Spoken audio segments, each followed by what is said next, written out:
Assalamualaikum warahmatullahi wabarakatuh.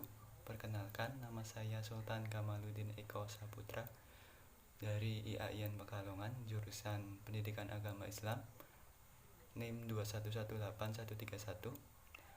Saya ingin sedikit menjelaskan sistem peradaban Arab sebelum Islam masuk ke Arab atau sistem peradaban Arab pra-Islam.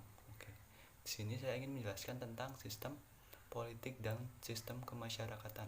Nah, di bangsa Arab sendiri dahulu sebelum Islam masuk, mereka dikenal dengan era jahiliyah, yaitu era kebodohan, di mana mereka itu tidak memiliki kepercayaan yang benar dan juga mereka berkehidupan yang bebas tanpa peraturan yang benar-benar mengikat, serta mereka masih mengadopsi hukum rimba, di mana kekuatan yang berkuasa serta yang lemah itu banyak yang ditindas.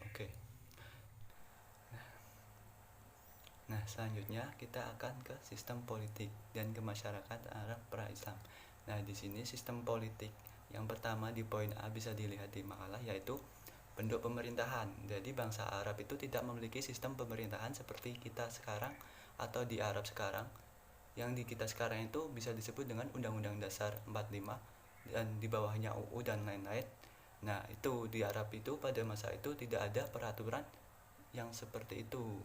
Mereka cenderung mengandalkan kekuatan diri sendiri serta kekuatan keluarganya.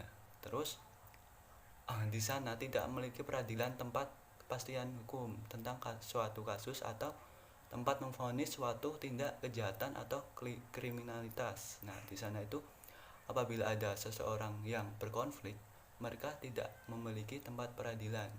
Jadi di sana itu peradilannya itu bagi yang kuat. Jadi yang kuat yang menentukan. Jadi di sana itu tidak ada yang benar-benar keadilan itu ditegakkan.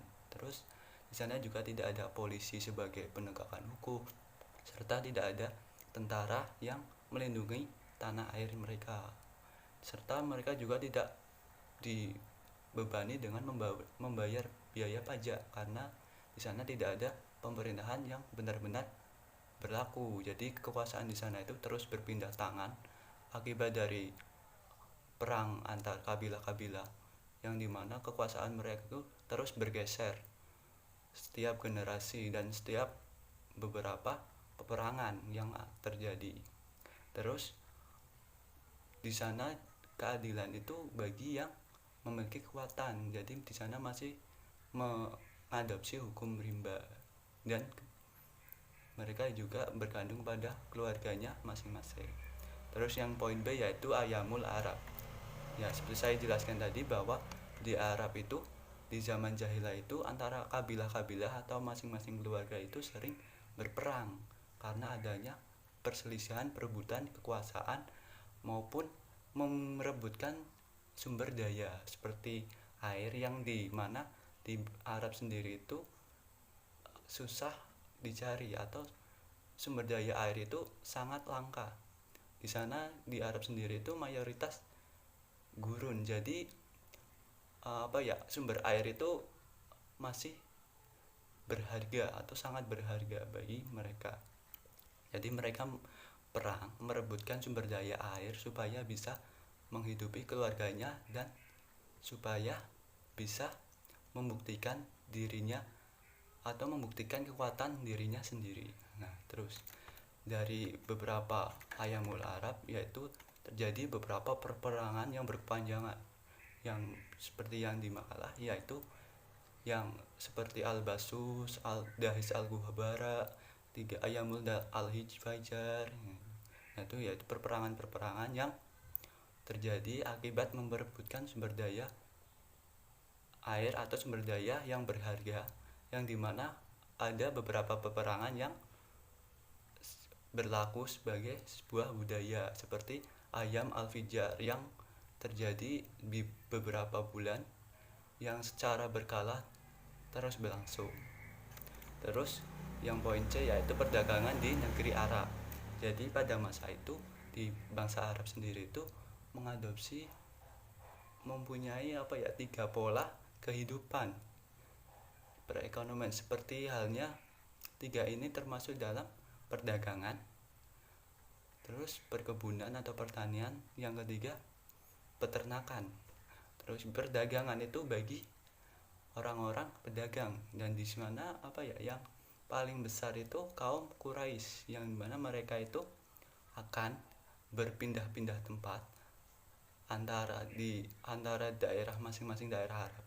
Seperti halnya mereka akan berpindah ke Yaman apabila musim dingin dan ke Syria apabila musim panas.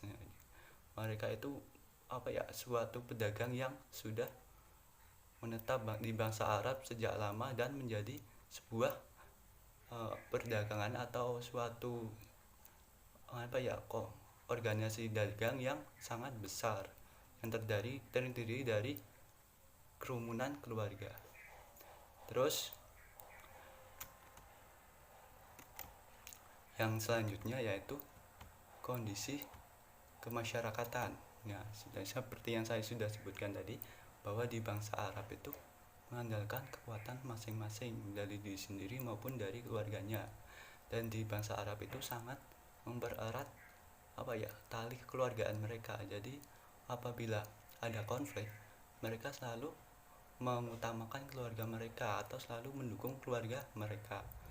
Jadi apabila suatu anggota keluarga berkonflik, baik itu orang yang dianiaya maupun yang teraniaya, mereka akan selalu mendukung keluarga mereka masing-masing atau sendiri-sendiri.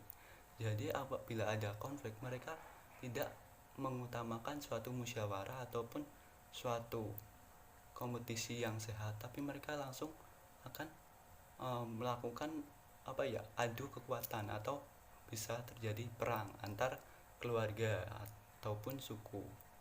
Terus di sana itu kan sudah saya sebutkan bahwa sumber daya air itu atau sumber daya berupa makanan dan minuman itu sangat langka. Jadi hal ini juga menjadi suatu siasat untuk keluarga-keluarga yang merasa dirinya cukup mampu untuk memperebutkan suatu sumber daya. Jadi mengandalkan sebuah konflik kecil untuk memicu suatu perselisihan supaya mereka dapat mengambil sumber daya keluarga lain atau sumber daya lawan. Terus sudah selesai ya. Terima kasih. Wassalamualaikum warahmatullahi wabarakatuh.